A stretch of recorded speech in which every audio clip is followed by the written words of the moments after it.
We will draw a plane from this letter. First, we will draw a line from here.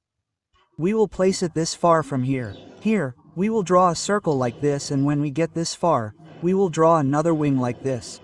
That's it. Now, we will draw a line from here in front like this.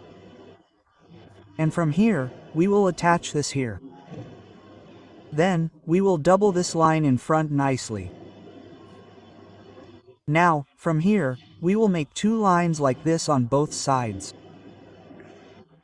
Now, we will draw the windows and doors of the plane.